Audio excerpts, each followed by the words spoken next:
Do you think he made it? You kidding me? Local kid? Well, he used to be.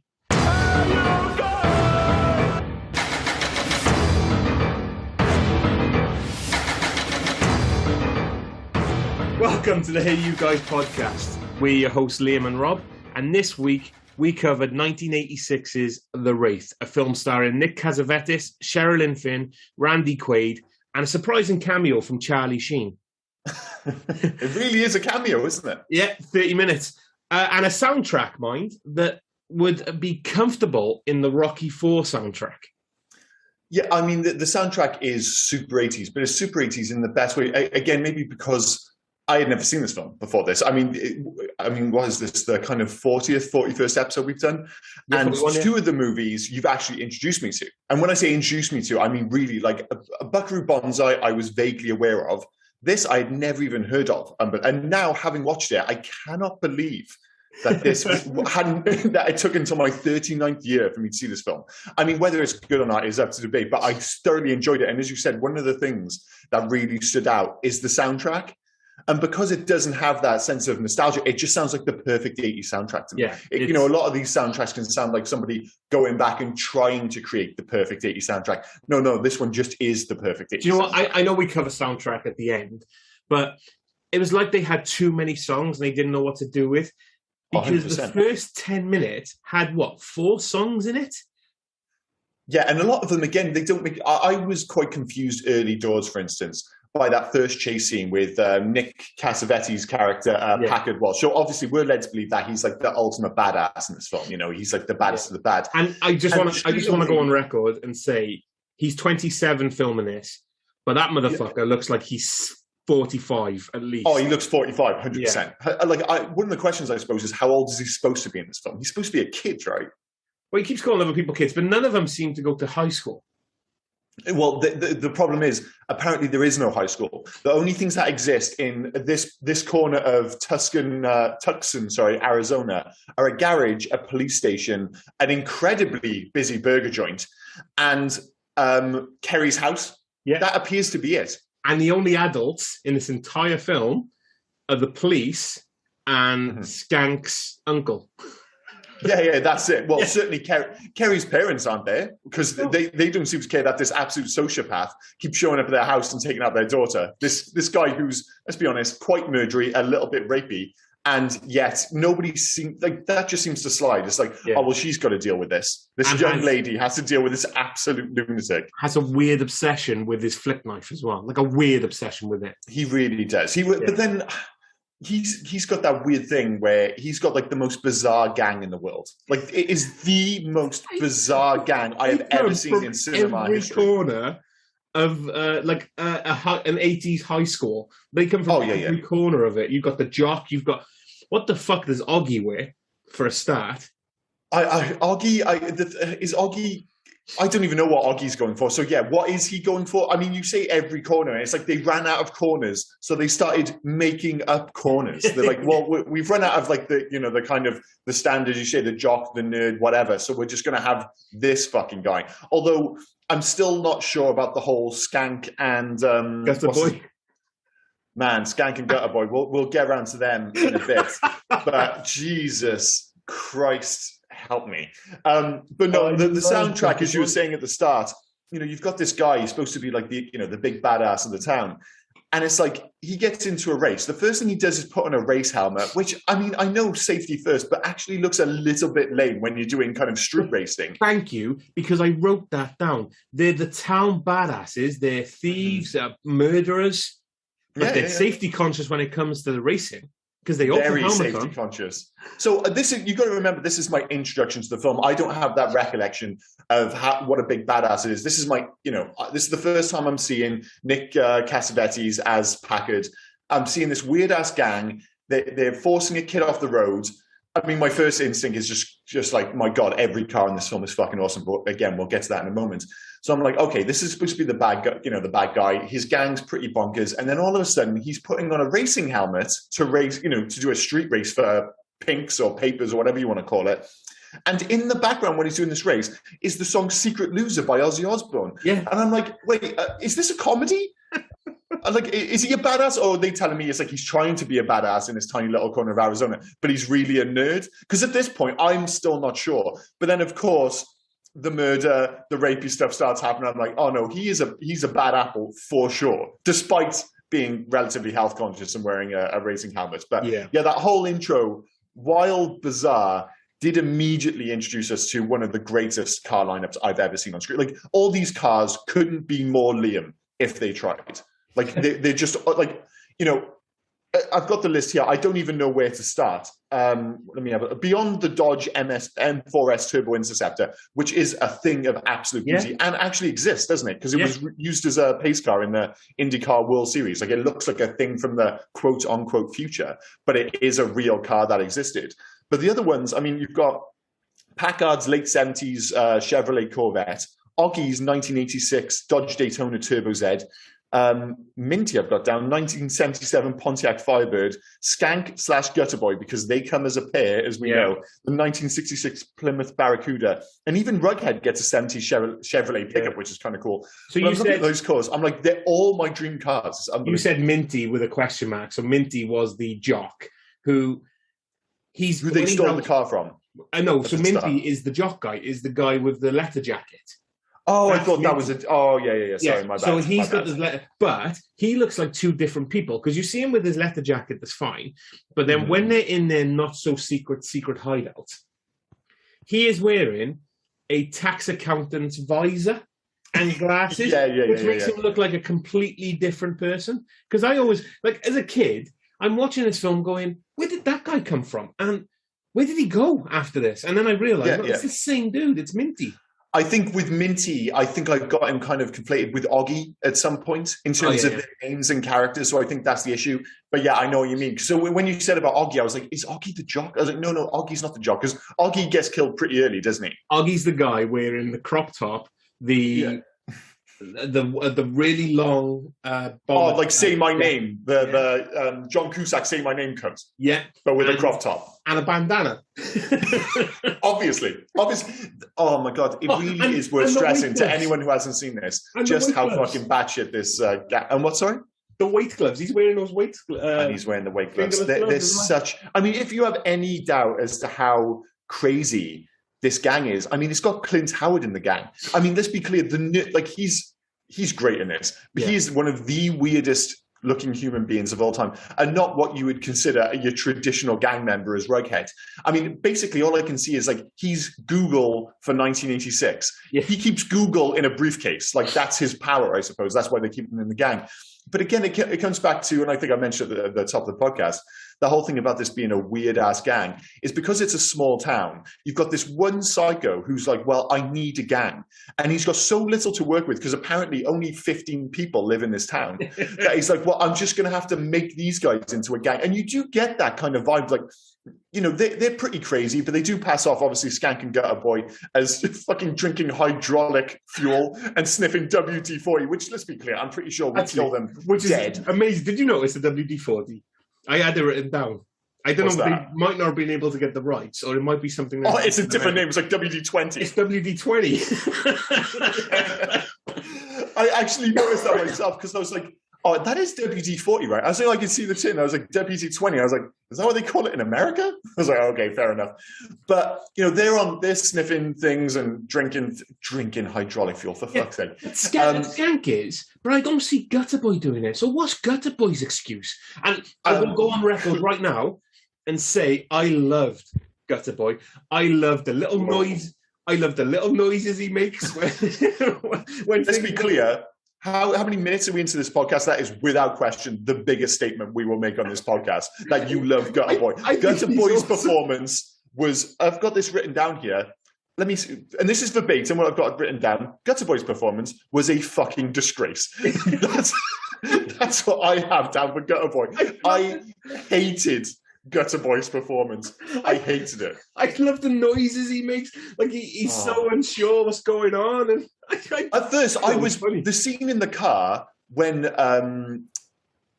I keep calling him Nick Cassavetes, when Packard puts the the blade to Skank's throat, and you've got Gutter Boy in the back seat, and he's making those noises. I was like, is he turned on? And then all the way through the film, then I couldn't shift this idea that they were some kind of weird homosexual couple, that they were keeping it a secret. He was definitely in love with Skank. He was so in love with Skank. He was totally loving Skank. And dude, I mean, that performance, talk about swinging for the fences. It's so bizarre. There are two bizarre things in this film, because it does cross many genres, let's be clear. There's like hints of horror even. It's action, it's romance.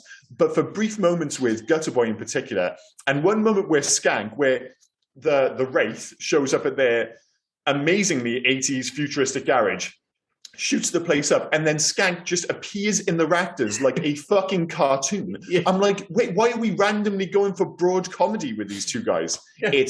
It's strange. I did not get on with Skank and Gutter Boy at all. They quoted The Thing at that point, didn't they, as well? When they went, Gutter Boy goes, Skank, what is that? And he goes, I don't know, but it's weird and pissed off.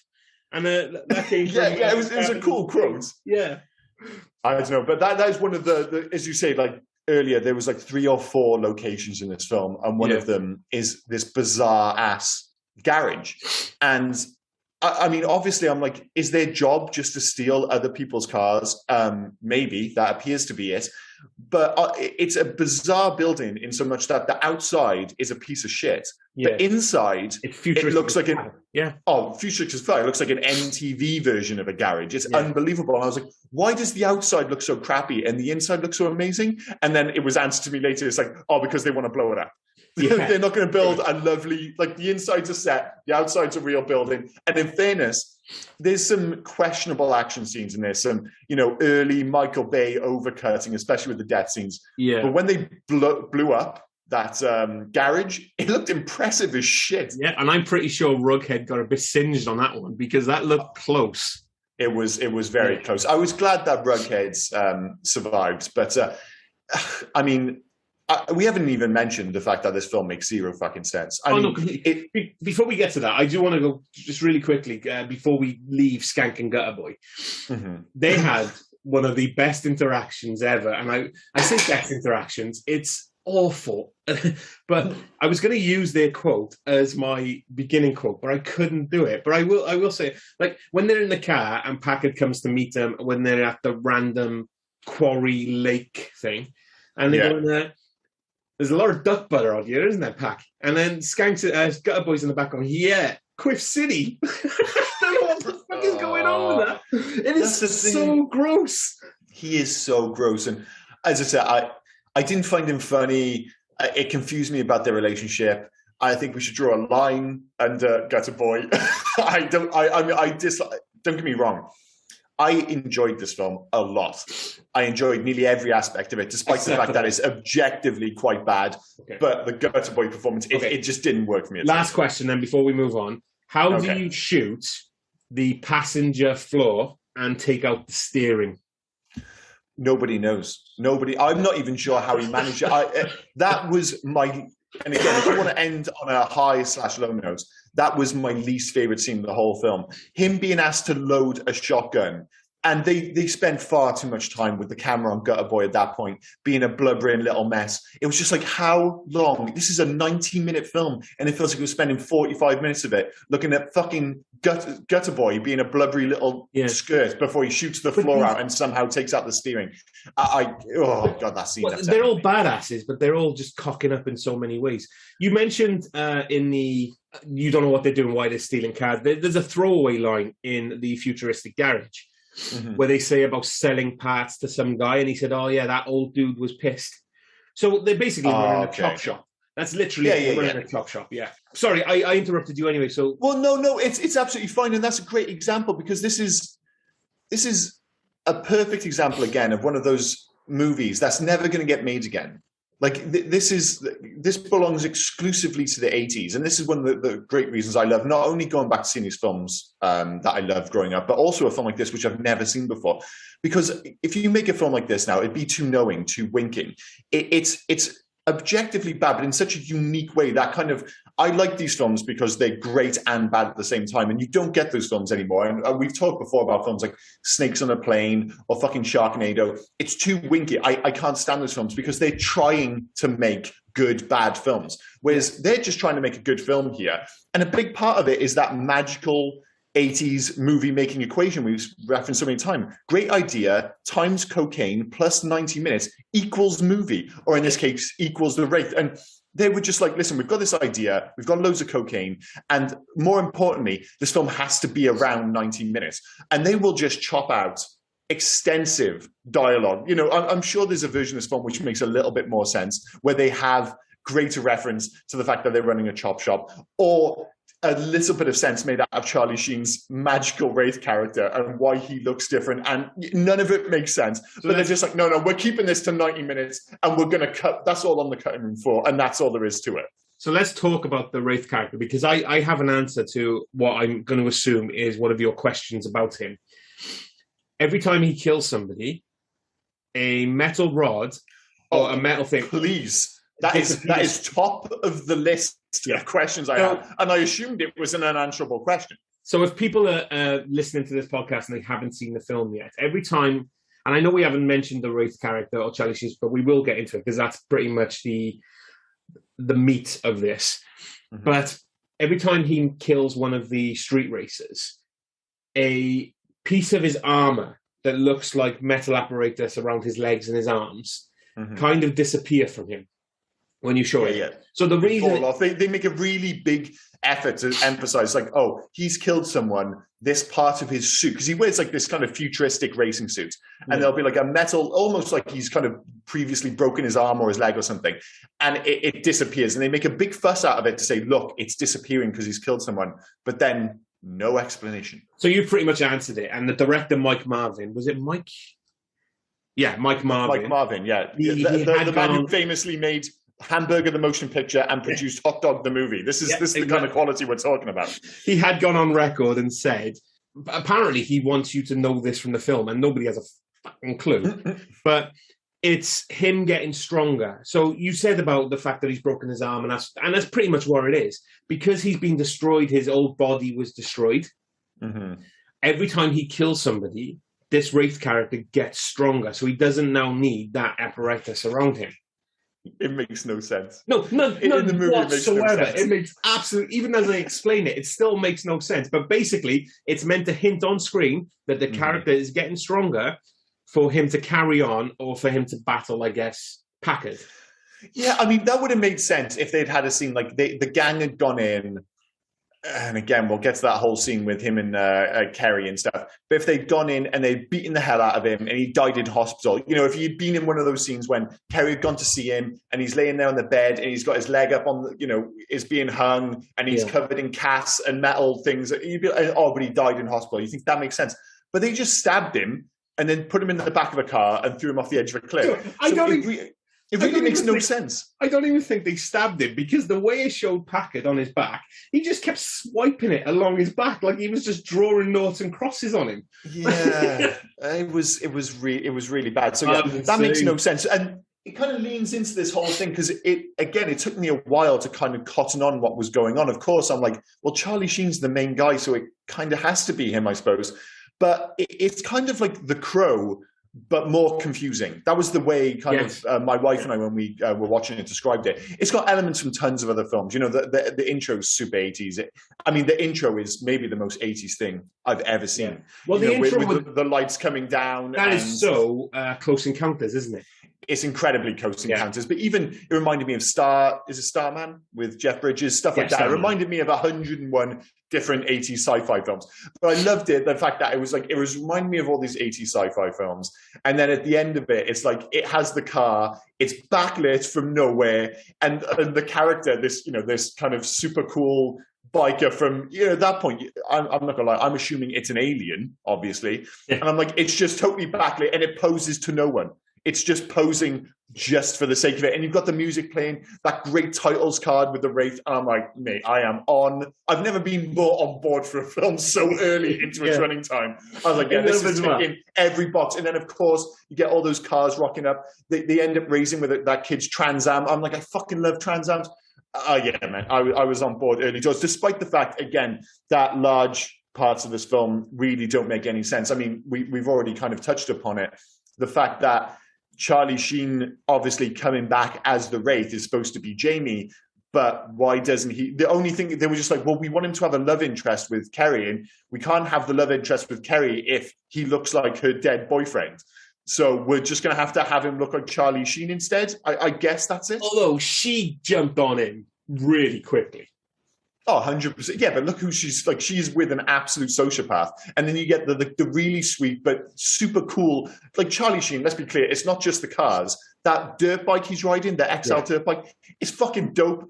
I just love, aesthetically, I love everything about this film. So he rolls into town. He's all handsome. He's super cool. He's super nice. Everything that this psycho she doesn't want to be with is, basically. Yeah. And of course, they're kind of trying to sell you on the idea that they're destined to be together because it's her ghost boyfriend from beyond the grave. So yeah, like, they're not even instigating how long he's been gone either. There's no explanation to like how long it can't be that long, I suppose. No, I wouldn't have thought so. It's got to be like maybe last year or last summer or whatever it was. Yeah. But again, like they try and answer so many questions with a throwaway line, because I was literally watching the film, I'm like, wait a minute, so that, because I was like, okay, that was her in the bed with Jamie when Jamie got killed, and sure, they make a point of wrapping her head in the bed covers, but obviously Jamie just goes missing then and is presumed dead. She has to know that her boyfriend, well, not her boyfriend, this guy who's clearly besotted with her, Packard, has actually killed him. Yeah, and I was like, how does she not know? But and also, they had to get in, walk around the bed, and she's seen it all. Yeah, like she's seen everything, but then there's a throwaway line later in the film that she somehow hit her head and got amnesia. I was like, how fucking lucky is that? Yeah. Again, this whole 90-minute runtime thing is just like, oh, we can sort this out with a line. They're running a chop shop. She had amnesia for no fucking reason. It's absolutely absurd. Absolutely absurd. I made a joke in my intro about a cameo by Charlie Sheen, but he's in this film. He's the star of this film, but he's in it for 30 minutes.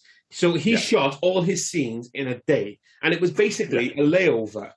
It was, I'm flying off to shoot Platoon, so I'll stop off, have a layover, do my scenes with this, and then fly over. Yeah. You can see he works throughout the day up until nighttime, and most of it is, let's be clear, is making out rather aggressively with Sherilyn Fenn.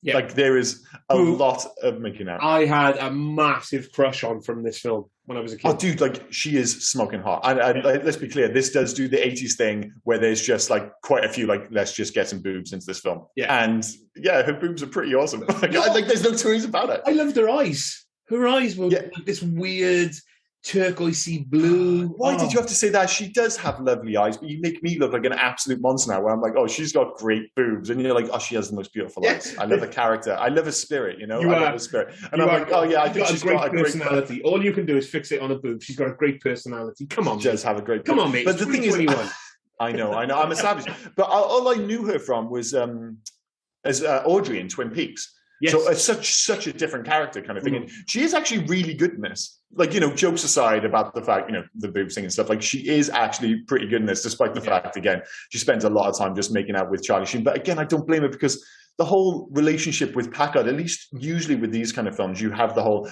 oh, well, they were dating in the past, and now she doesn't want to be with him and stuff like that. But she's never been with him. She's never dated him. He's just such a psycho, and he's so obsessed with that. He just won't leave her alone. Like at the end of the film, she has that whole tirade at him, after Jake/Jamie/ the Wraith tells her, so you've got to stand up to him. And she starts calling him a loser and stuff. But he really is a loser. Although, admittedly, would you say that to him? Because he does have a flick knife, for one. Yeah. And that whole thing about them being blood brothers and then love brothers and like pulling the knife like through his like clenched fist, I was like, God damn, this guy is. And I will give him the benefit here.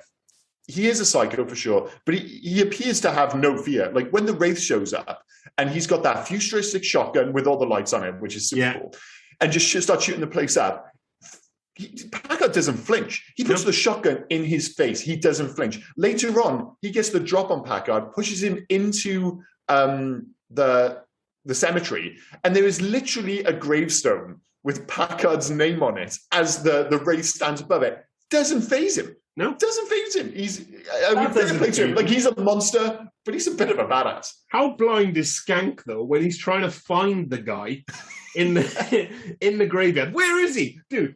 Like, honestly, when I was watching that scene, I thought it was going to be only Packard can see him. I was like, the way he was acting, I was like, well, because he's like the Wraith and stuff like that, only he can see him. But then he does see him. I'm just like, wait, how did you not see him in the first? It's for a start, he's backlit. Just look where the light is. Yeah, he totally is. So, he totally is. Packard shares a lot of consistencies with Biff Tannen from Back to the Future, where they do some pretty questionable shit. I mean, he's the darker version of Biff. Packard more than Biff does some pretty questionable shit. But 100%. They're both in love with this one girl in the town, the prettiest girl in town, I'm going to assume. And they, like I said, they do all this stuff. Packard's a murderer. He steals. He's got no problem with forcing himself on other women that we saw, because that one woman when Randy Quaid rescued, she's clearly under duress. I will go on record and say I am not condoning this in any way, shape, or form. But the fact he's never once, and Biff forced them, or Biff did at the end of Back to the Future, but forced themselves on, what was her name, Laurie in this, sorry? Kerry. Didn't force himself on Kerry, but was just like, you are going to love me one day. That made it creepier. Again, don't get me wrong, obviously rape's worse, and don't get me wrong, they seem to be into that as well. But yeah, he has that weird thing where he doesn't want to hurt her. He seems to respect her because he loves her so much. And he's like, we're destined to be together.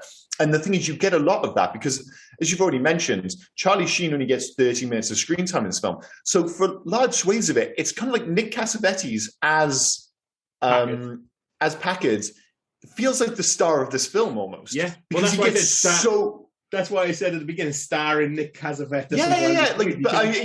Obviously, using at the top as like a throwaway joke, but at times it did legitimately feel like a Nick Cassavetes film where you're following around this truly horrific character, and as his gang are getting their comeuppance, kind of like in the same way that Avengers: Infinity War is kind of low key, like a Thanos film, like before anything else. It kind of feels like that. Like, and he does get his comeuppance, and I was glad he got his comeuppance in a slightly different way, because I thought at one point that the Wraith was just going to keep pulling the same trick.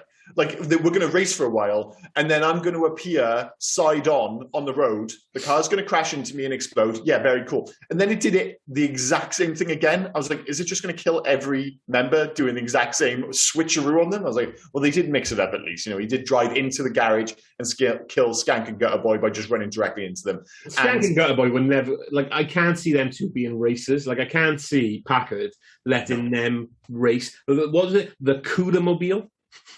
Oh my god, yeah, it's rough. I mean, you can almost feel sad for Gutter Boy because he's clearly mentally disabled. Like, there's no, whether it be from drinking too much hydraulic fuel, sniffing too much WD-20 or whatever, but he's clearly got a problem. And there are hints with his character, and obviously with Rughead in particular, that they're not happy with the situation. They're still bad people, but they're not as bad, obviously, as Packard. But then nobody is as bad as Packard in this film. You could tell from Rughead, he was only in it for the protection. He said, this whole gang thing was cool for a while when we were the baddest guys.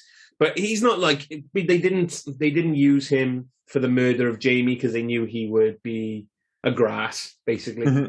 I love that they gave him a wig for this, and they made him look like a Razorhead. Yeah, that was exactly what I've got down. He looks like a Razorhead, but no more so than when he looks over the engine. Yeah. And that engine where it's like, you think you might walk away from this engine, which clearly appears to be alive, and he's like, guy, why would anyone agree to that decision? By the way, wait, you're about to have a race. It's like, we're going to put this in your car so that when you lose, you can't get away because we can disable your car. But also, if you won, we could also disable your car. It's like, why is it? Obviously, the Wraith can agree to that because it's a magic car. Although, I guess we should get down to the fact that, what exactly is the Wraith? Is it just like the Crow, an avenging spirit we're not quite sure why he's driving around in this car, other than because obviously with the Crow, it's got that connection to the Crow, and there's like a narrative link at least. There's no narrative link here to suggest why Charlie Sheen or Jamie coming back as an avenging spirit should come back in a custom Dodge M4S or whatever it is. The Turbo Interceptor. Turbo Interceptor. Like, there's no explanation for that. And even at the end, when he's done all his killing and he's driving off to wherever the fuck they're going, the moon apparently with Kerry, he gives the car to his brother. So he gives this magic car to his brother. It's not the magic car. I had this written in my notes. You've done all the killing. The police are looking for this car, so you're going to give it to your brother. But it's magic. It can well, that's the thing though. Is the car the Wraith, or is he the Wraith? So from my understanding, watching this a couple of times, and this is literally just my guess. This is my interpretation. This is nothing else. And it's a throwaway line again, right at the end, where Jake says, "You and I were destined to be together, so we were given a second chance." Yeah. So my understanding is that the powers that be, aliens, heaven, whatever it is, gave Jamie a chance at a second. Well, gave him a second chance with Kerry.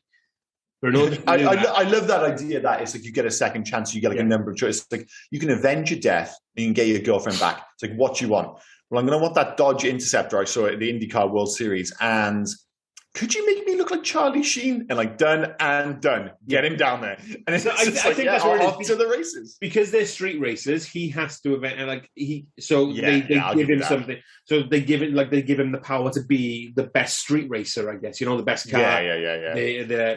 And in fairness, they do have that weird throwaway line when he says, "Oh, it took a lot of energy for me to come back, and this is the closest I could get." So basically, he's suggesting it's like, I tried to look like myself, but I didn't quite make it. I just ended up with more handsome Charlie. Well, can you imagine if he did come back as Jamie? It wouldn't work. Of course, you would have to change the film completely. You would have to hide in the shadows. He couldn't just show up. Although, let's be clear, at the end of the film, when he said to Kerry, "It's like, I'm Jamie. I'm your dead boyfriend back from beyond the grave to, kill all these guys and, our love is forever." She takes to it like a duck to water. Yeah. Like, she's like, "Yeah, that sounds totally legit. Let's fucking go." He says, "Pack light. It's a short trip." So is he taking her to heaven? So ostensibly, is he murdering her? I don't know, man. The whole thing's very strange because I don't know. I'm like, unless maybe they go into California. I mean, Pac, I mentioned it earlier. It's like, Pac, like, we're just heading down the road to California. I mean, California from Arizona is still a fair old trek, isn't it? So, yeah, maybe he's just taking her to heaven. Maybe it's a darker ending than we think. Yeah. Going back to the street racing, I absolutely love, because it's small town America, these names. The first one to Dragon's Fire Crossing wins. He's on Mountain Goat Road, or he's on... Every name was a belter. And I love the fact that every single race started with, of all people, Clint Howard. Not like you only have to go to the diner in this town to realize that of the 20 or so people who live in this town, 6 of them are smoking hot girls who, like, let's be clear, they've got a Hooters like situation at this burger joint where they're all wearing tiny little crop tops. They're going around on rollerblades. And you would think, get one of these girls to do like the flag thing at the start of the race. But instead they get Clint Howard's weird ass doing an array of, I don't know, like over-elaborate race starts. One is with a torch behind a piece of paper. Yeah. The other one, where all they do is give him like a handkerchief. He fucking goes for it. He's like, I'm going to make the most out of this handkerchief. Waves it around, goes down to his knees. A little bit kind of Jim. I had it written down. Clint Howard is no starting girl from any of the Fast and Furious films. I would be amazed if we got to Fast and Furious 10 and they had Clint Howard as one of the starting girls. That would be, it would be quite a 2021 move, I suppose. I'd love it. Done away with the grid girls, the starting girls. I think maybe at Formula One races, now that they've done away with the grid girls, they just have Clint Howard at the start of each race. Like, that would just be absolutely. And if he doesn't do it, like, you lose the race, you lose your car. What's going on? He's such a dog. I quite like his character, but as I said, I think the film does just enough with the whole small town vibe to kind of justify what a bizarre gang it is, and it's all held together by the fact that everyone's just so scared. of Packard. And I'm like, yeah, I can totally go for that. But it is another one of these films. I mean, we've mentioned it quite a few times on this podcast. Another 80s film which is obsessed with 50s Americana. Like, it's got the diners, it's got the gangs, the black leather jacket, the street racing. It's totally small town Americana. Well, Skank's car does feel like a 50s car that's just been updated. You know what I mean? More than any of the others. The old feels 50-ish to me. The way the Chevrolet pickup truck. The Chevrolet. The way everybody hangs around, everyone pulls up in their cars to the diner and stuff. Yeah. It's mega 50s, but in like the coolest way. Like, the film's just got like a cool 50s / come 80s aesthetic, which totally works. You mentioned the diner. I loved Jake's brother Billy, who we haven't mentioned. I know we haven't mentioned Randy Quaid yet as Sheriff Loomis, but I loved his threat to Packard. If you stop being nice, I'm not going to do the burgers with the mayonnaise and Thousand Islanders the way you love them. I know, it really goes for the throat, doesn't it? And the thing is, though, it is a kind of a threat because apparently he's the only person there who, like, there appears to be 17 girls working there doing service in terms of rolling around on the rollerblades, but only Billy is the only person in the actual kitchen, and he's both doing the cooking and the tills. I'm like, Jesus Christ, man, Billy's job looks fucking intense because the whole town, as small as it is all showing up at this burger joint. And the only person working behind the till at the grill is him, with everyone else just swanning about outside having to deal with these horrendous gangs. It's a strange setup. And you can see why Billy might be quite highly strung. Again, quite an odd character, and some of his lines, like early doors where he keeps calling him bro despite the fact that he doesn't know him. I was like, does he kind of know it's him? But then obviously he has the most bizarre, the loudest and most egregious reveal moment. You know, when you talk about, all right, how are we going to make sure that everyone knows that this character has finally twigged as to what's going on? And the Jake, Jamie moment at the end of this film might be one of the finest moments in movies I have ever seen. I was like, I cannot believe they just did that. The single tear rolling down his cheek also. But how so dramatic. How forced did the bro thing feel? Like, it was horrible. It felt really forced. Like, everyone just, like, those two just calling each other bro and stuff. It just felt really forced. It was like, thing is, I got away with it earlier in the film because I was like, why does he keep calling him bro? I was like, oh, is it? Because at this point in the film, of course, first time I've seen it, I'm trying to figure it out still. And it was immediately forgotten when Magic Lilos appeared. Like, where the fuck did Jake get matching Lilos with Kerry? And they're just like peacefully kind of floating down. I was like, where the hell did that hot Lilo come from? What the fuck is going on? So I forgot all about the bro stuff, and I was all about these magic Lilos. It was absolutely But he was on that cliff no more than 20 seconds ago as well. So did he just jump in with his Lilo? Or? Yeah, and he just happened to have the same Lilo. And it was such a... And you do have these weird moments of, like, aggressive romance, because the rest of the film is this kind of, like, sci-fi / horror / action film, and then all of a sudden you have the Lilo moment, which is pretty intense. Then you have those two in a hot spring apparently having a really awkward makeout session, especially the bit when she kind of kisses his neck, and it's like, you know what? He looks quite orgasmic. It's bizarre. It really feels to me like they were surprised they got Charlie Sheen, like, because they were like, oh fuck, Charlie Sheen's going to do this film. Okay, great. We've got no lines for him. Okay, I'll write something down really quickly. Because every line Charlie Sheen says sounds like the first take where he didn't really understand the dialogue. And they went, they only had a day. Yeah, that's fine. We'll move on. Yeah. They had to. They were like, listen, we've got to get to the next set. We've got him for one day. He's going back to platoon this evening. It's like, well, it didn't sound very natural. It doesn't matter. He's come back from the dead. Go. And even, I think they were aware of it because a lot of the scenes with Charlie Sheen in particular, and certainly the scenes with him and Carrie, they play, admittedly, fantastic music, but they play music, I was going to say in the background, over the dialogue, so aggressively and so loud. The scene with them outside our house, again, then making out again, Bonnie Tyler is playing so loudly over the top of anything that they say. I was like, if they just fuck the sound mix, or do they just have no confidence in the dialogue? I think it's probably the latter. Although it was nice to get a Welsh link to this film with Bonnie Tyler showing up on the soundtrack. So I did. I was watching it, and we were watching it, and my wife turned around. She went, "Is that Bonnie Tyler?" And I went, "No, that's what my wife said as well." I said, "No, it can't be. Nor in this film." So I had to look for the soundtrack, and I went, "Oh shit, there's Bonnie Tyler." Yeah, because the rest of the soundtrack, it all kind of, fit in terms of like Stan Bush being on there and Ozzy Osbourne. And then we had the exact same conversation. Bethany goes, I think that's Bonnie Tyler. I was like, I'm not sure if they're going to have Bonnie Tyler on this soundtrack. Immediately looked it up. It's fucking Bonnie Tyler, dude. And then you hear it again and you're like, of course it's Bonnie Tyler. It's playing so goddamn loud. There's no mistaking it. It's Bonnie Tyler. Bonnie Tyler. Do you know when you said about that we both said that they only had one day with Charlie Sheen. Mm-hmm. It was so evident. And I keep mentioning them because they're in a lot of this film. The chase with Skank and Gutter Boy. Mm-hmm. After they blow up the car, mm-hmm. and Jake and Kerry on the back of his bike come out and they stop and they have a quick look. Oh, and yeah. That's not him. That is not Charlie Sheen. Like, it's so evident it's not Charlie Sheen. Yeah, because other scenes, you're like, oh, well, if it's kind of like a stunt, you think fair enough. But in that scene, as you say, the bike, and he's made it clear, he can ride a bike. He's in numerous scenes where he's clearly riding the bike.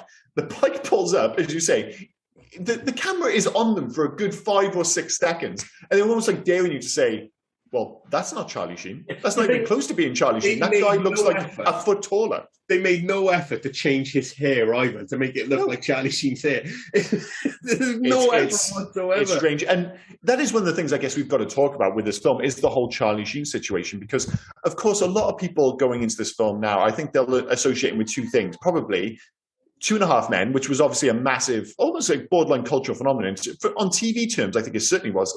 That show was gigantic and he got paid an outrageous amount of money. Yeah. And obviously his very public mental breakdown. I mean, I think it was maybe the last of the kind of public mental breakdowns, which we were almost encouraged to laugh at. The whole winning thing, and everybody kind of got on board and they were Tiger Blood and everything like that, yeah. Yeah. In 2021, I think everybody would stop and be like, of course some people are making fun, but I think the general consensus would be a little bit more like, guys, we can't support this. We can't, laugh at it. It's like this guy is having a mental breakdown in front of our eyes. And that is exactly what the fuck it was. And it was all very bizarre, very weird. And, let's be clear, after we all had a little giggle at the hashtag winning thing and all that jazz, it became pretty unpleasant. And I think it's easy to forget with all that going on, that in the 80s in particular, he was the big thing in Hollywood for a number of years. Like with like, what were we talking about? Platoon, Wall Street, Major League, even Red Dawn, stuff like that. Yeah. In the 80s, he was a massive movie star. And even going into the 90s where his star kind of dimmed a bit, it's easy to forget that he was going to be sold briefly as an action star. Like he was in like The Three Musketeers, Terminal Velocity, The Chase, things we would think of as being almost straight to DVD nowadays. But for a little while, he was going for an action star role. He did one of my favorite films. Sorry to interrupt. He did one of my favorite films as a kid, The Rookie with Clint Eastwood.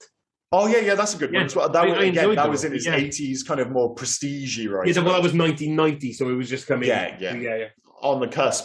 But I always had a problem, especially with anything where I was supposed to take him seriously, because I grew up, I associated him with Top Gun. Not Top Gun.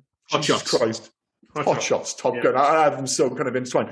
Hot Shots, which, obviously was sending up all these action films like Top Gun specifically, especially the first one.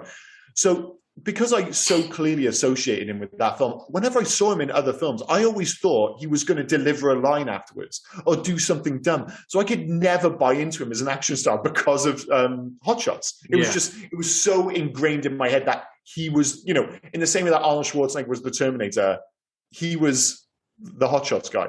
What the fuck was his name?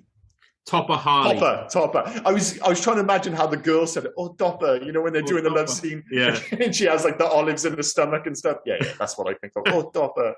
But yeah, it's again, like you said, this was just before, obviously, he hit it really big because, as you say, he was filming Platoon at the same time. But given what's happened to Charlie Sheen in the subsequent years, it is easy to forget what a massive star he was in 1986. Yeah, he was... Well, another person who was on the set, because I think he was actually dating Kerry or Sherilyn Finn at the time, was Johnny Depp. Johnny Depp, yeah. And they were considering Johnny Depp for the role as well. And you think around that time, they were around the same age, getting the same kind of roles. And if anything, Charlie Sheen was the much bigger star for quite a while. And then just had these... Well, this was in 86, so probably filming 85. Oh, no, it was filmed in January of 86. Mm-hmm. So... Johnny Depp then would have moved on to filming Nightmare on Elm Street, because that was 87 that was released, wasn't it? So Yeah, and that was a small role. This guy, he's just got like Platoon again is a massive prestige movie. We're talking about kind of Oscar bait or the full works kind of thing, and he was front and center in that film, which makes it all the more bizarre that he was doing this film. You could see why maybe he wasn't perhaps kind of tuned into the Wraith. His mind might have been elsewhere at the time. Oliver Stone freaked out at Charlie Sheen for this. During a break on filming Platoon, or post-production of Platoon, Oliver Stone went to watch the Wraith in the cinema, and then told Charlie Sheen, "You've ruined any potential the Platoon has right now." Oh my god! Because it is. Well, the thing is, if you're trying to take him seriously, like the opening scene for Charlie Sheen in this film is his showing up on a bike in double denim with nothing on underneath, a denim jacket. No t-shirt, nothing. I've never seen the double denim with nothing underneath. Yeah, like that is an outrageous move. He's just coming back from the dead. Pendant on as well. He's just happy days. He's just traveling. Yeah. Again, I've got this whole thing in my head where it's like he's in heaven. He's like, listen, I've got to go back. I've got to avenge my death. I've got to go get my girl. And he's like, okay, what you need? It's like, well, I need the Dodge Interceptor. He's like, all right, that's pretty cool. Yeah, we'll go with that. I'm going to need the biker suit so I can scare them. All right, fair play. But what are you going to wear when you just? Well, obviously, I'm going to be Charlie Sheen because he's really handsome. All right, fair enough. And I'm going to go double denim, no top. It's like, are you sure you want to do that? I absolutely want to do that. So yeah, he's obviously had that conversation with God, and God has agreed to provide him with double. Or maybe God said, no, you're going to wear a goddamn t-shirt. And between us, that scene, him landing, whatever way you want to see it, and him showing up at Carrie's house, he's taken off the t-shirt. So I don't know how that works. But I was going for the fact that there was probably not enough cosmic energy to let him have a t-shirt underneath as well. Maybe. You think it just runs shy? We've given you all the cosmic energy for the Interceptor for this. You want to be Charlie Sheen, that's happening. We're going to give you the bike.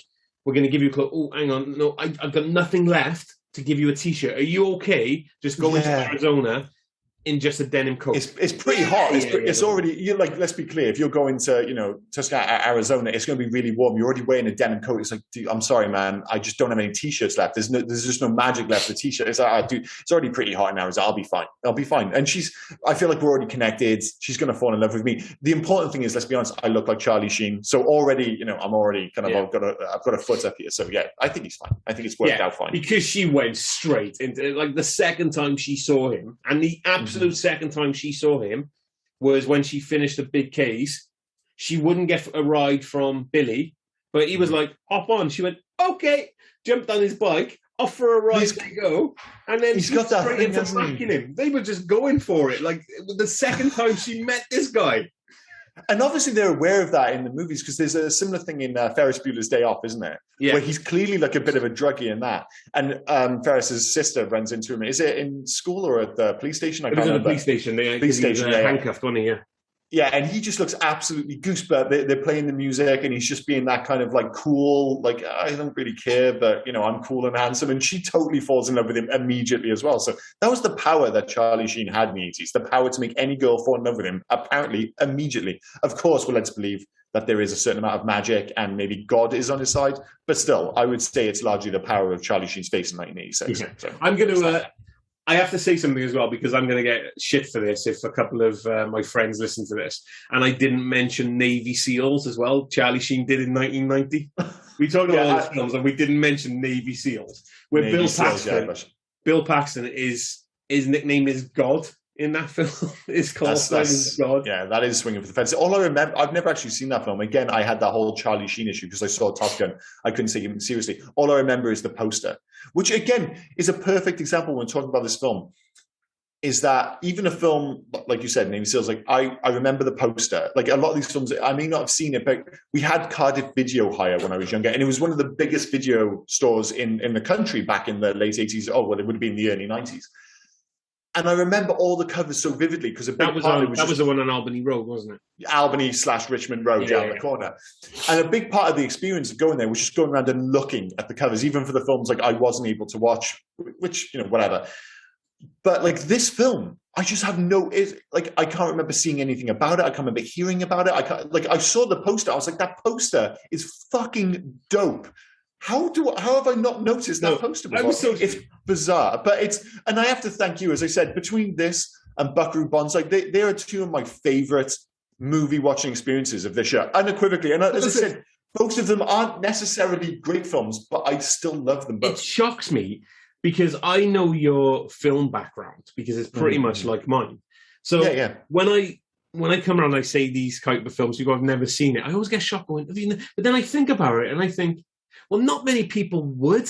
Like, I could mention The Wraith to quite a few people and they go, Well, I reckon most people haven't heard of it. I really think I reckon I could ask nearly every friend, like other than you, obviously. You would have been the one person where if I'd heard about The Wraith from somewhere else, I'm like, fucking Rob will know. Rob knows all the films. Rob has seen Tremors 5 and Lost Boys 7. He'll know The Wraith. But anyone else, and I've got friends obviously who all grew up like in the 80s, going into the 90s, have seen a lot of these kind of B movies and stuff. But I'm like, I was talking to them about it. I was like, we're doing The Wraith next week. And they're like, what the hell's The Wraith? It's like, I don't know. It's got a cool car and it's got Charlie Sheen in it for 30 minutes apparently.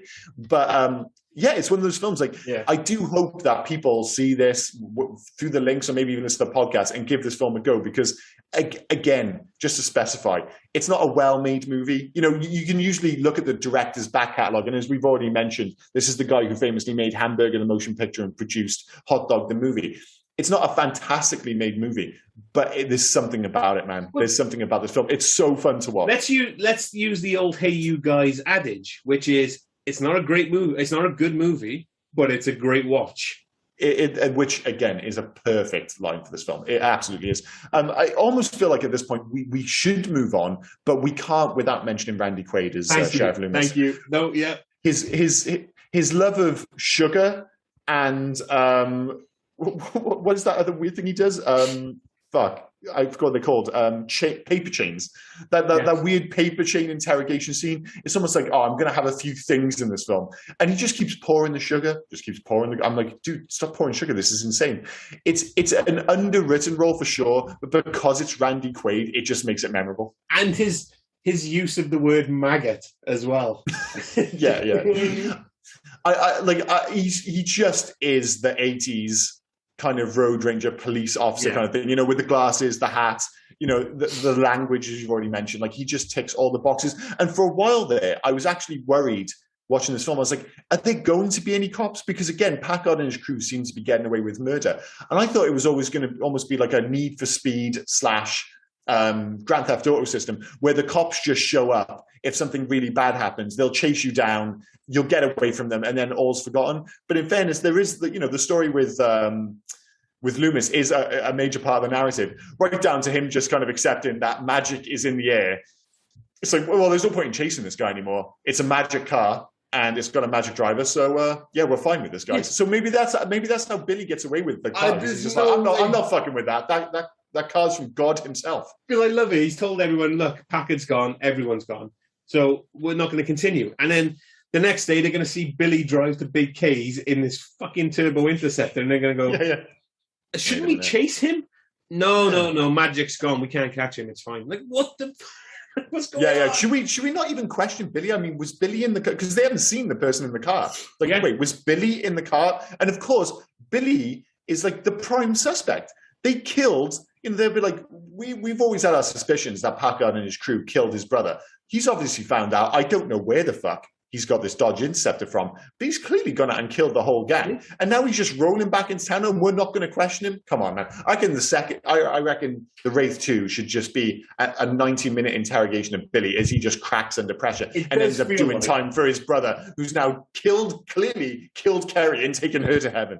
It does feel like that Jake / Jamie has set his brother up for a fall. 100%. You know what I mean? He's clearly the patsy. That's the unofficial dark ending. I'm gonna set my brother up for this now, and then I'm gonna kill Kerry, take her to heaven because I can't be without her. So I'm literally gonna kill her and take her to the afterlife, and I'm gonna set up Billy. Yeah, it's actually a pretty dark ending, despite the whole driving off towards the perfect full moon. Two things I want to mention before we move on. The car looks great. We've said it previously. So cool. It looks amazing up until the point where the door opens for Jake to get out and become Jake instead of the Wraith. But as the door opens, the shoddy hydraulic lift that's opening and it's shaking and yeah, it does look a little bit flimsy there, but we'll let him off, I suppose. And I don't know what. And the second thing I wanted to mention, I don't know what was the longest in this film. Was it Randy Quaid's sugar pour, or was it Oggy falling down that fucking cliff on fire? Because he went for a while. He did go for a while. I mean, the answer to most questions, what was longer? The answer is always Randy Quaid pouring sugar. He pours sugar for apparently like a good solid, what feels like 4 or 5 minutes of just nothing but sugar. Like sugar should just be overflowing from the top of the cup. But again, it's a moment of not fantastic direction. Like those race scenes are actually pretty cool, but when they do crash, the quick cuts are so aggressive, and you never know what's happening. And like you say, he's just apparently rolling down the hill for so long. And I guess we haven't mentioned the fact that there's that whole thing that their bodies come back untouched, but with their eyes missing. Again, another element of this film which isn't really explained. But the classic Randy Quaid line. You don't want to see where I just saw back there. They just pulled Oggy out cold in his own sauce. What? Yeah, I was like, I'm not sure. Wait, so he does come back perfect, short of missing his eyes, and he shit himself? Is that what he's saying? I'm not quite sure. But yeah, it's another. I feel like that's a good place to end on the film. Something that makes absolutely no fucking sense. Yeah, I'm good. I'm good to move on from cold in his own sauce. I'm good with that. All right, cool. Well, we have our usual, and I mean, I could have picked a number of things here. 3 things we love, 3 things we hate, just to sum it up. So I've got, for things I love, 1, the cars, just all the cars. I mean, obviously the Dodge is the best, but nearly every car in this film is an absolute belter. The cracker-ass gangs that are wildly inconsistent. I mean, it looks like the worst gang in the world, but in fairness, I'm quite confused because Packard actually is a bit of a badass. And the poster. I love the poster for this film. Yeah. And just put that intro where the Wraith, whatever, just poses just for the sake of it. That was when I fell in love with this film. Early doors, I was like, all right, I'm in on this. It is literally the poster in the film. They're like, we're just going to recreate the poster. It's going to be backlit. It's going to look badass. Like, but does it make any sense? It doesn't matter. He's not even going to be wearing a t-shirt under his denim jacket. Let's just go. So yeah, I'll go with those 3. Cool. So for me, it's the car again. Because I absolutely love that car. I love the way it looks. There's an argument between me and my wife whether it's black or purple. I would say it's black, but it's got like a hint of almost that two-tony thing. There's something going on with it, like with the paint job, like the kind of TVR of like a less aggressive version of that kind of turn of the century TVR thing. When he gives it the billy at the end, it does have purple, like it does look purple, but you wonder if that's under the likes of the big K. Well, yeah, it's one of those like great 80s sequences, like where we're going to finish the final scene of the car. It's like we're going to get this parked under as many neon lights as possible. So I wouldn't trust anything you see purple, greens, blues, because it's nearly always, unless it's out on the road, it's usually bathed in neon. So we'll go with black predominantly, I think. The names of all the roads around them, I loved. Glorious. I absolutely loved them, like Dragon's Fire Crossing and all the other. Oh my god. And the last thing I loved... Bear Shagger's Peak, all these things. The last thing I loved was Gutter Boy. Oh, for fuck's sake. I mean, it goes out saying that I hate Gutter Boy. I hate Gutter Boy so much that I've not even got him on the list of 3 things that I hate because I just don't want to bring him up again. So I'm going to say, no, I had as number 1 the fact that this film makes no sense. I actually quite like that this film makes no sense. Number 1 with a bullet. I'm going to change that to Gutter Boy because he is one of my least. He is up there. All right, Fallout Boy, calm down. No. He is up there with Rabbit from The Matrix as one of these just characters where every scene. I'm not sure if you remember him. He's like the blonde-haired kid who's on the ship with Morpheus. Mouse, not what? Yeah. And he's always slapping his goddamn lips up. Talking about chicken, I'm like, I hate Gutter Boy, like I hate Mouse. Okay, so yeah, number 1, Gutter Boy and Mouse from The Matrix. I fucking hate that guy. 2, the early loss of Oggy's glorious 1986 Dodge Daytona Turbo Z, which was a crime to see that go over the cliff because that car was super cool. And again, I'm conflicted on this one. So I've got number 3, Magic Lilos, but that could also come under things that I love. So the Magic Lilos is both something I love and hate. But yeah, we'll stick with those 2, I think. So facts then, I think. Oh shit! Sorry. I do apologize. I got carried away with my own bullshit. So Augie, I hated. Like the whole character of Augie, the way he dressed, the way he tried to act tough, the way he kept punching his fists every time he wanted to do something. I couldn't stand the guy. I agree with you, but in a world where Gutter Boy exists, he hardly even showed up on the radar, dude. Gutter Boy's inoffensive. Augie's a he is offensive as fuck to every single one of my sensibilities. Every single one. I can't stand it. All right, sorry, dude. As a person that used to work in McDonald's during college and uni, I hated the way Sheriff Loomis acted when he was chasing Packard. Just chuck your stuff on the floor, let other people clean it up. I thought, what a prick at that point. And it wasn't just that. Like that, you could almost give him an out because he's like, oh, he's got to chase them down, so he just throws on the floor. But even before that, he goes to his burger, takes out every single bit, everything that's green, and just throws it on the floor like a fucking savage. So yeah, he's got no excuse. It's poor form for sure. The last thing I hated, probably because I had my surround sound on and it really, really dug into my head, was the noise that the Wraith makes when he becomes Jake at the end. Yeah, it is a little bit aggressive. Oh my god, yeah, it hurt my feelings. Yeah. No, it does have that. It does have that sound to it. It's not like a magical. Like you said, we're almost kind of going on the assumption at this point that he's been sent by God, and you think it might be maybe a bit more angelic, but no, instead it's just kind of this horrible. So you think maybe it would have scared off Kerry at that point, but as we found out, she is just totally cool with everything going on and just rides off to apparently her death. So do you know what? As long as it's not Packard, she'll jump on anyone at this, from what I can understand on this point. Yeah. She really will. She really will. I should just. The thing is, I think we've mentioned all these. But one of our listeners, Stuart Griffiths, who was kind enough to send us a bunch of notes about these films, and I think we've actually covered them all. I mean, Cops, we got a snuffed up kid up here. That is a great line, in fairness. Yeah. Clint Howard always plays a quirky character. Well, he has to because he has that face. Packard Walsh, the fact that he looks like he's in his 30s, absolutely.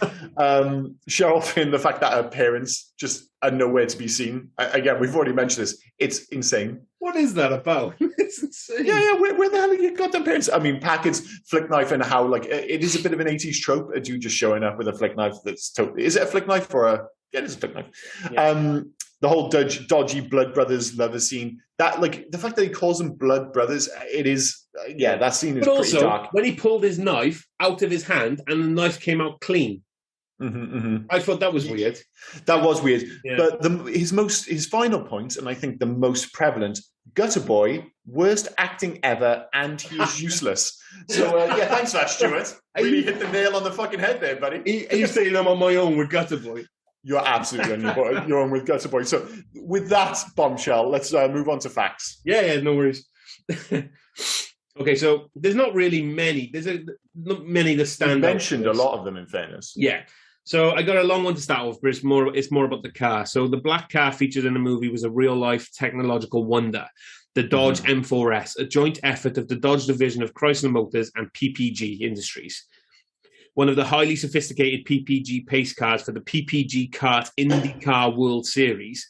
The M4S was designed and constructed at an estimated cost of $1.1 million and featured performance and technology to match that lofty figure. I'm not even halfway through this. The innovative body design was developed in the Chrysler studios, while PPG developed the finish, a special bronze pearl paint job formulated just for this car. The M4S that's the paint job, pearl. Yeah. We'll go with that. Purple, yeah, okay. Yeah. The M4S was powered by a Chrysler 2.2-litre four-cylinder, one-of-a-kind engine that exceeded 194 miles per hour. According to Gary Hellestein, transportation coordinator for this film, a total of 7 versions of the M4S were needed for filming. Yeah, because they blew up like 6 of them. Well, that's where all the budget went. There's no locations. We've got Charlie Sheen for 30 minutes. We spent £7 million on this car. So, yeah, there it is.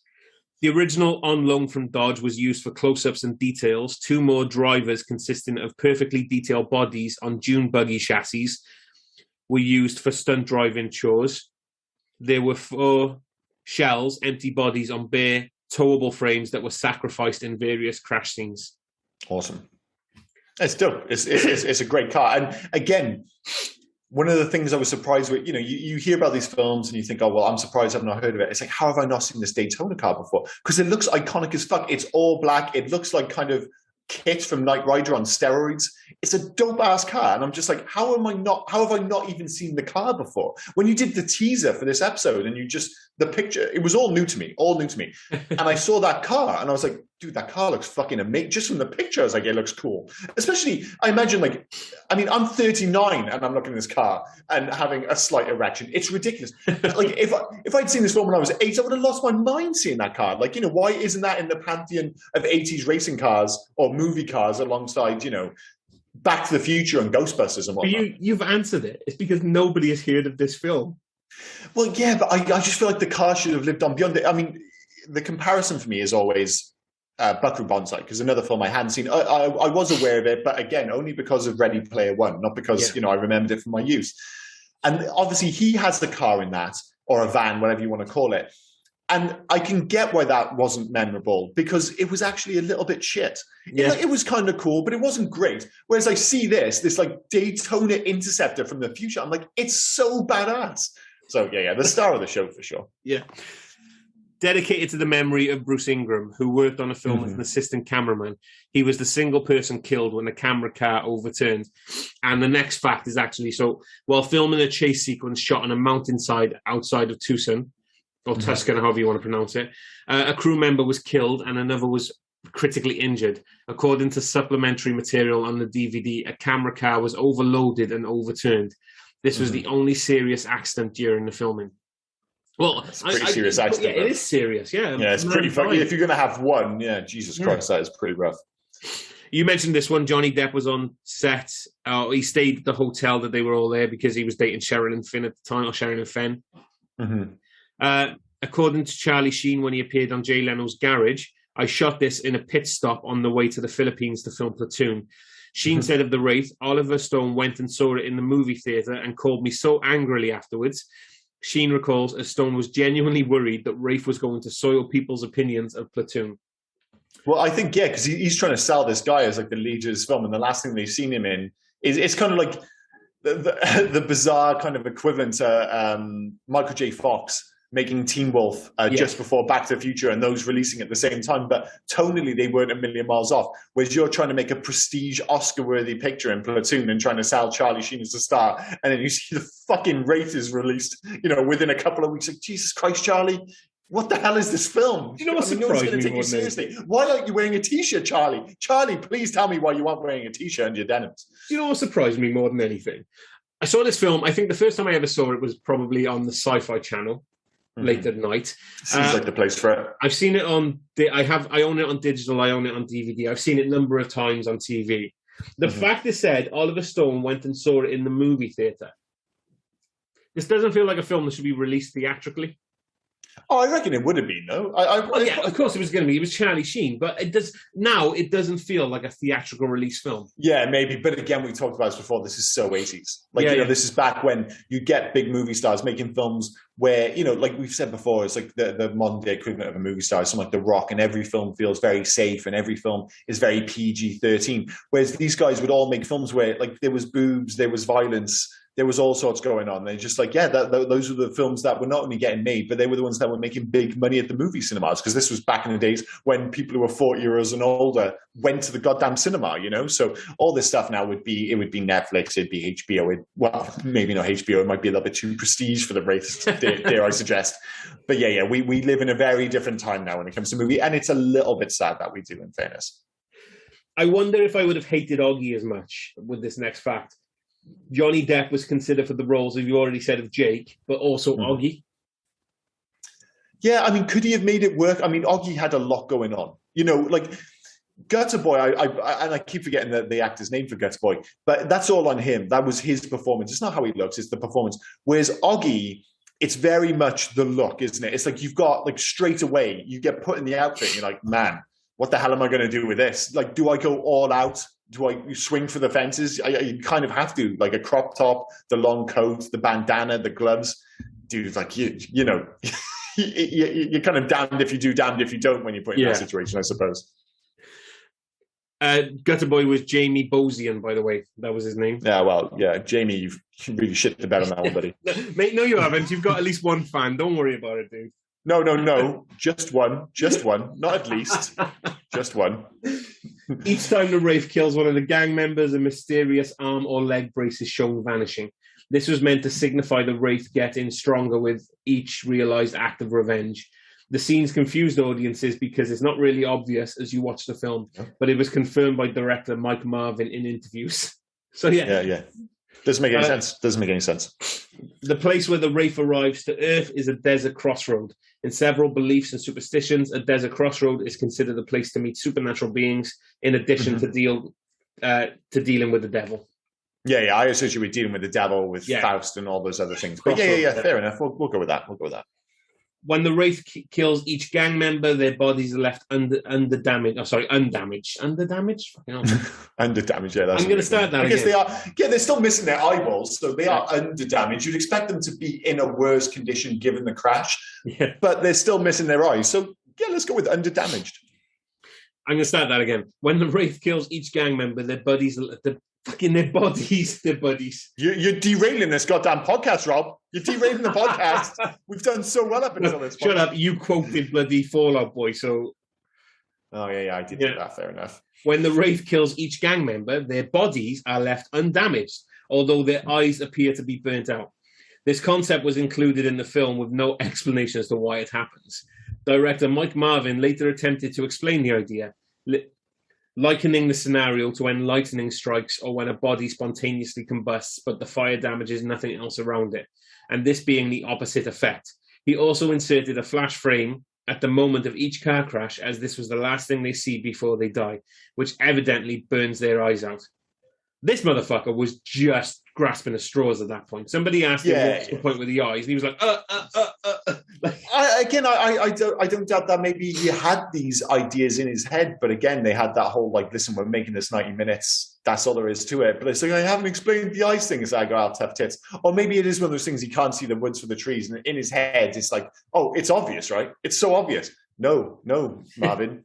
It's not. Calling him Marvin, Mike Marvin.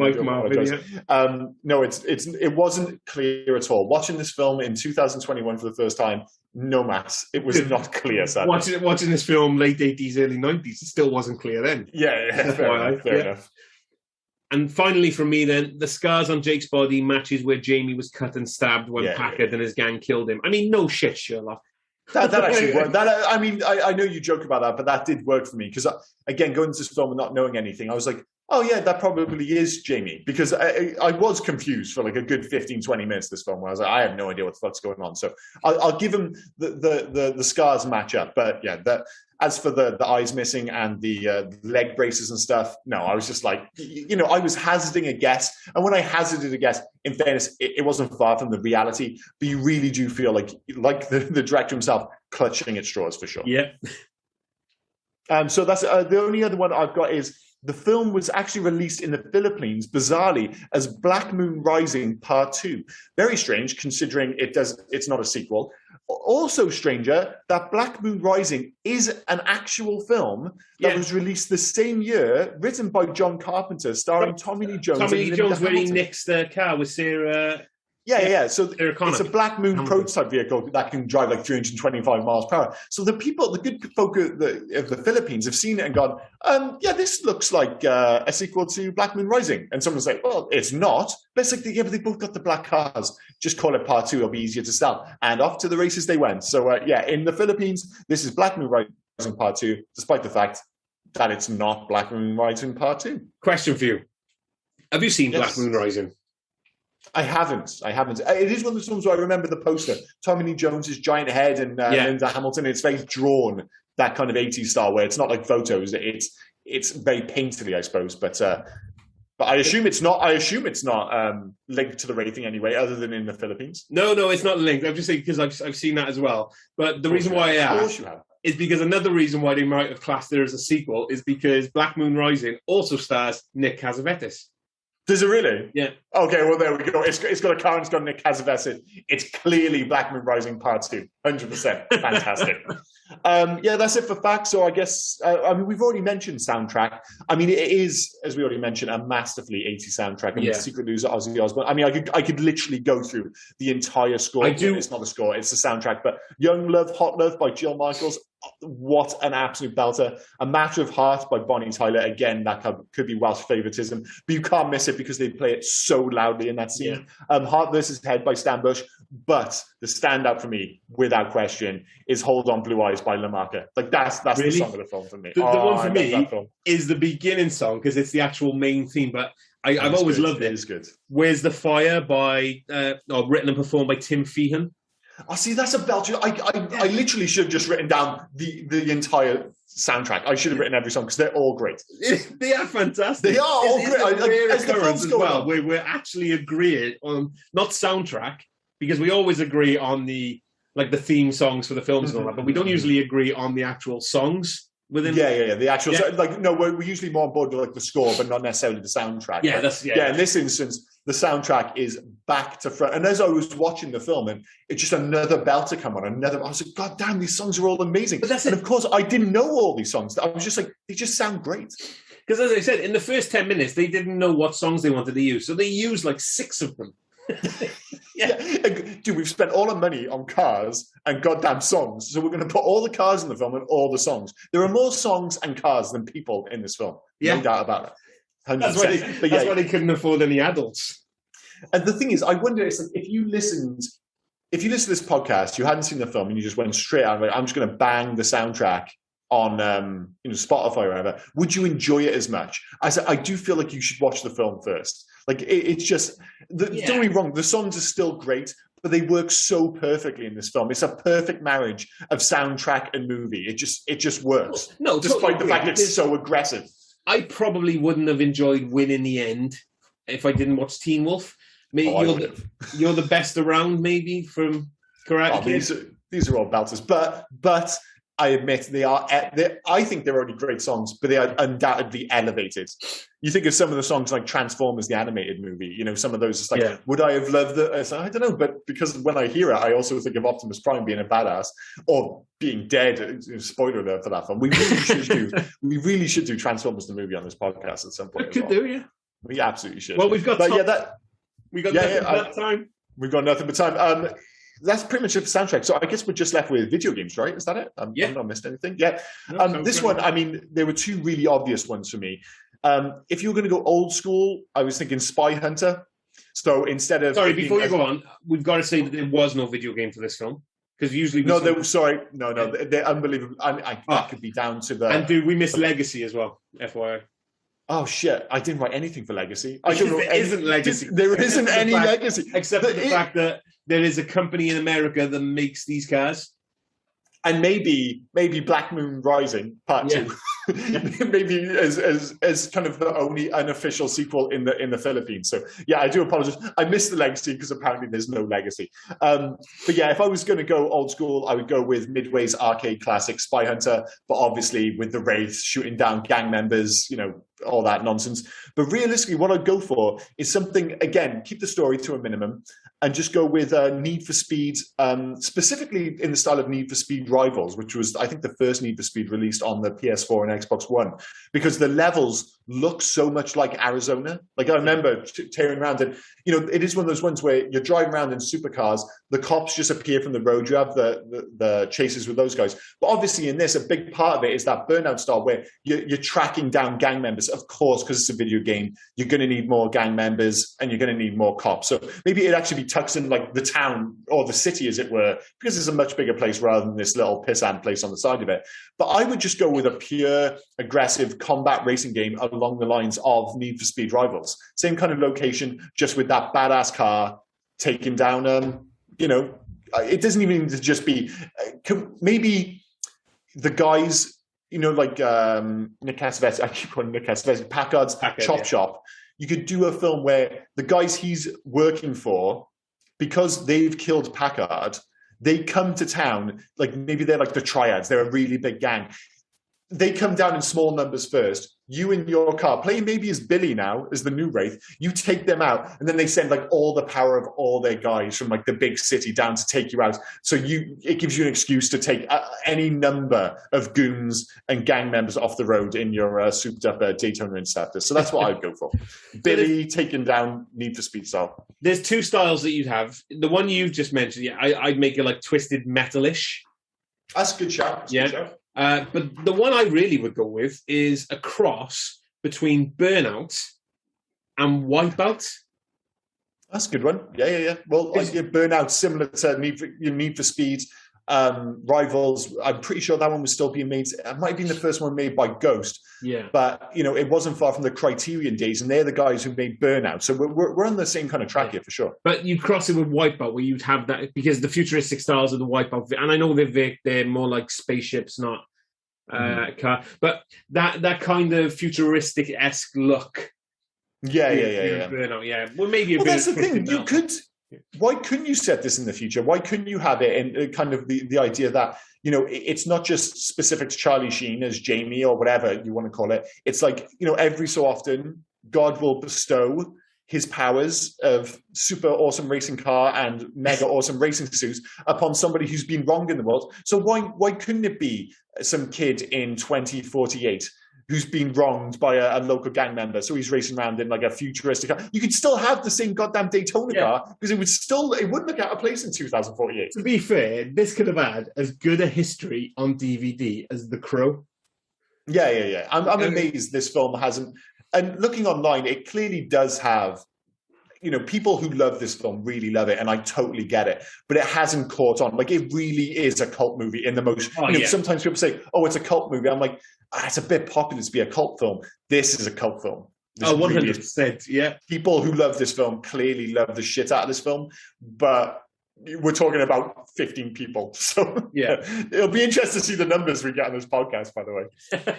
Yeah. Right. So it could just be us two talking for 2 hours about the Wraith to absolutely no one. But if that's the case, so be it. The only thing left to do is to rate this bad boy. So I'm gonna, as a person who's seen it, who's only seen it for the very first time, I'm going to give you the honors of going first. So cool. It's easy for me. I mean, it's a 3-star film, but again, it's not a bad 3 stars. We've already mentioned it. It's not a great film. It's not brilliantly acted. It's not brilliantly made, but it's super fun. As to whether I would encourage others to watch it, again, the person I would encourage to watch it is you. It's like, if you hadn't seen it, I'd be like, Rob, you need to watch this film. I wouldn't just go telling any of my friends to go watch this film, because it's so a movie of its time. If someone was interested and they said, "Oh, I heard you guys did the Wraith. I haven't seen it." I was like, "Well, it's free with ads on Amazon." It's like, give it a go. It's like, you'll know. The thing is, with a film like this, you will know 10 minutes into the film whether it's for you or not. Like, I knew straight away, like the opening credits, as you said, the scene, he shows up, he's back, it's all ridiculous. I'm like, I fucking love this film. I'm on board. A lot of other people will be like, what the fuck, this looks like the worst. Yeah, just turn it off at that point. Because if you're not on board 10 minutes in, you're not going to be on board 80 minutes in. That's just the way it is. But yeah, it's for a certain crowd, let's put it that way. But yeah, we'll go with a very positive 3 stars from me. Totally agree. I've said I love this film as well, but it's the old adage with us where it's a good film but a great watch, but it is a 3-star film. Yeah, it doesn't push any further than that. It's middle of the road. It's 3-star for me. It would be a dereliction of duty to suggest that this is anything but a 3-star film. Like, and again, as much as I enjoyed it, it's like if you came out and said it was a 5-star film, I was like, no, you love this film. It's not a 5-star film. It's not that.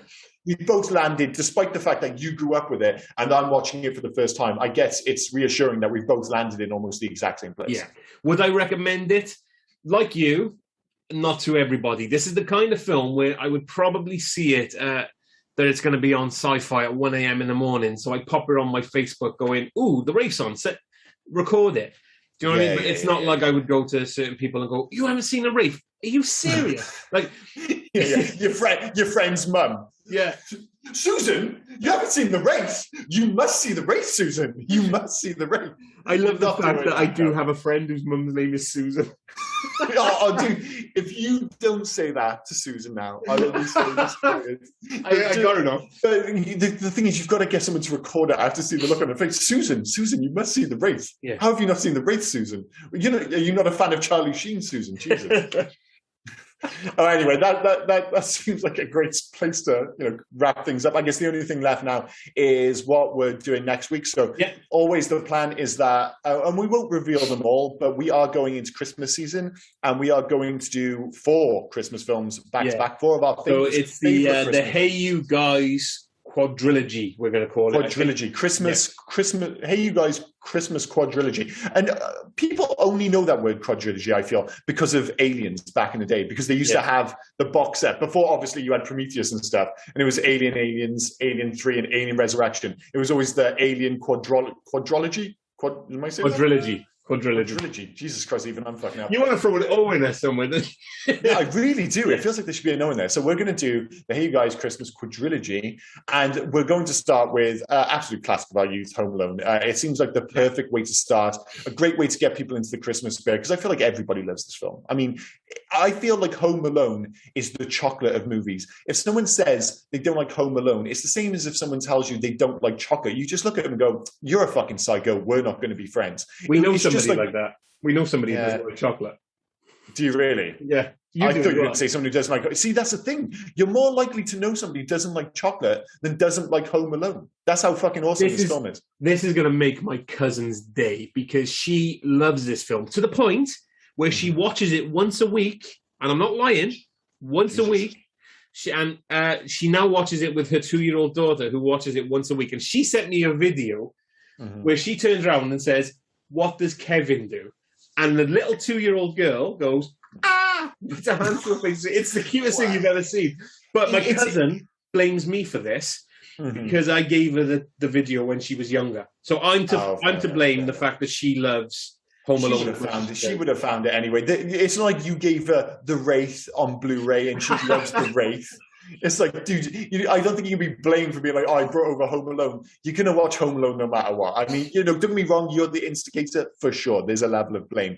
But I don't think we can lay it all at your feet. If I gave her the Wraith, Home Alone. If I gave her the Wraith on Blu-ray, she would hurl it back on my head with such force. Yeah. But if she, you know what I mean? Like if she's like, "Oh, she's watched Buckaroo Banzai every Saturday for the last 7 years." I was like, yeah, that's Rob's fault. Even if she hadn't mentioned you, I'd be like, yeah, it has to be Rob, right? No one else is giving you. No one else is just handing out fucking DVD copies of Buckaroo Banzai in 2021. That'd just be Rob. But yeah, so please do join us for the first part in our quadrilogy of, Jesus Christ, I'm really going to struggle with that, of Christmas podcasts with Home Alone. Should be great fun. But as always, thanks for listening, and please join us next week. Oh, yeah, and before I forget, because I always forget, here's Rob telling you where you can actually find us. Yeah, so we're currently on Facebook, Instagram, and Twitter under Hey You Guys 80s, or at Hey You Guys 80s. And we're also on email at heyyouguys80s@gmail.com. Please feel free to drop us any emails, any recommendations, or any reviews you have. But whilst we're on about that, wherever you get your podcasts, please also smash the subscribe button. Yes, I said smash. It's fine. Don't worry about it. It's fine. Leave us a review and leave us some 5-star ratings as well. But make sure they're 5-star ratings. Yeah. We're not interested in 1-star, 5-star. If it's not going to be 5-star, don't move smashing anything. Just leave your opinion to yourself. 5-star ratings only. But yeah, if you could do that, we'd really appreciate it. Thanks, guys. Thank you. See you next week.